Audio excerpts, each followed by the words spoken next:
I hate Instagram. I can open the app with a purpose, and then once I start seeing the discover page, it can completely wipe away my memory, and I keep scrolling like a zombie.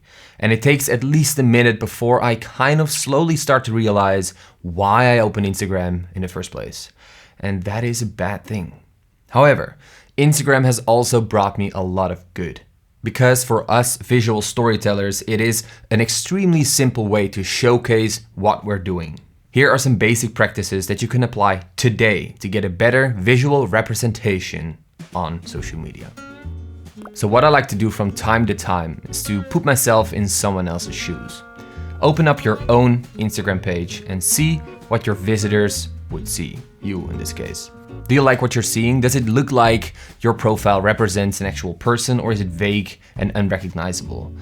Also, is it clear what you're doing? Did you write a proper bio with some humor, but also with facts of what you're actually doing in life? But the most important thing, are the visuals that are represented on your page captivating? Is it something that piques your interest on the moment you click on your profile? If you can answer all these questions in a positive manner, great job. If not, keep on listening, because I'll share some tips to better this experience for yourself, but also for the actual visitors. The first thing that you want to check is if you have a proper profile picture. Some people choose to be somewhat unrecognizable or anonymous online. That's totally fine. But if you want to represent yourself as a business, it might be wise for you to put an actual profile picture online with your face on it. This will generate trust, and it puts a face to the name behind the profile. Also, write a good, humorous, but accurate bio. And definitely don't leave out the website link, because this is extremely valuable. You can put your own website on there, or a link tree that links to multiple websites or profiles or things at once. This is very important, because if people like what they're seeing on your Instagram page, they're most likely to click through on that website link to see more of your work. Next, figure out what kind of niche you're in. If you want to target the photography or filmmaking niche, it can be beneficial to post actual photos that represent that niche, instead of you horseback riding in the desert shot from a phone. That can throw people off, and whenever they click on your profile, they have no clear idea that you are actually a filmmaker or a photographer.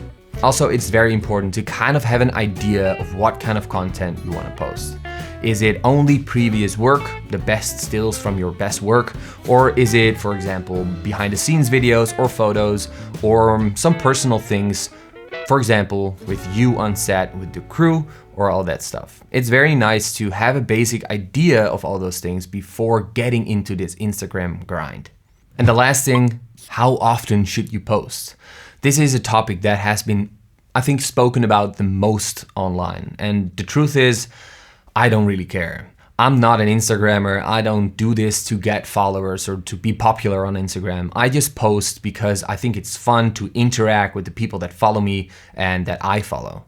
So I just post 1 or twice a week. And usually I post something from a video that I post on Monday, but also throughout the week, some fun pictures of me behind the scenes or some work that I'm proud of. So I don't really have a tight schedule of things that I need to post, but I kind of feel like whenever I want to post something, I post something. Make sure to stay true to yourself, because Instagram is not something that you want to fake. Because if you want to do this to get actual work, it might be better to really put yourself out there as you, instead of trying to make a profile of something that you're not, because people will find out eventually, and that is kind of lame, in my opinion. All right, here are 3 things that happen whenever you get a better representation on Instagram. The first thing is you stay on top of mind. Yeah, this means that, for example, Caroline just was scrolling through Instagram on the toilet, like the place where everybody scrolls on Instagram, and she saw your story of you running around with a camera through a field. It looked amazing. She was mildly impressed. Next second, she gets a call from a production agency. Hey, Caroline, we need a cinematographer next Sunday. Our cinematographer just canceled because he's sick. Do you know someone?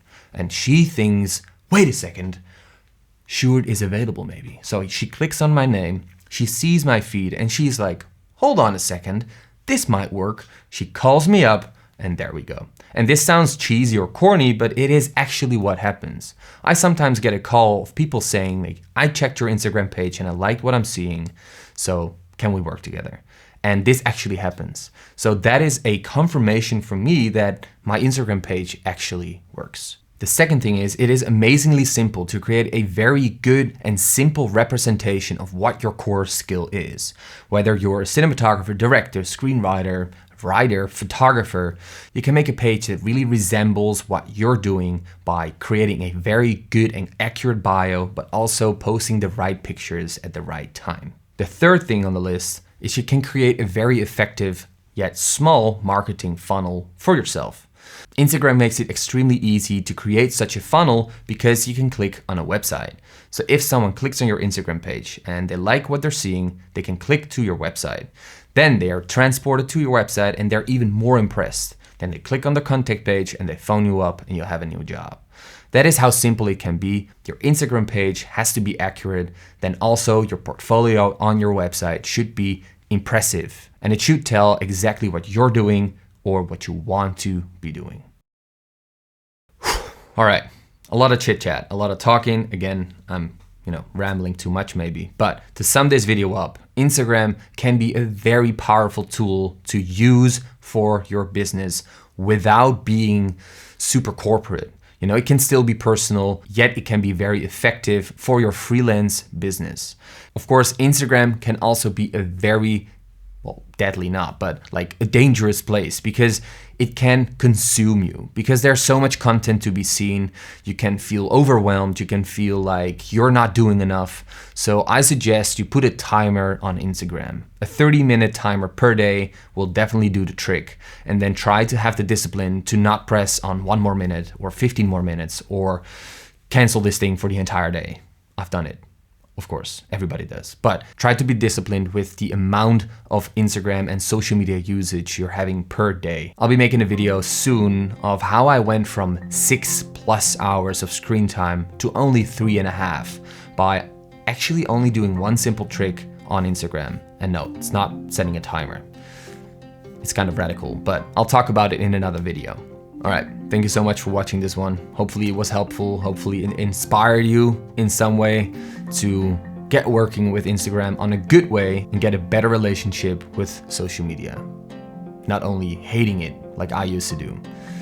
All right, if you have any questions, let them know in the comments below because I'd love to help you out on this topic because I think it's a very, very fun topic to talk about. So, see you guys next week.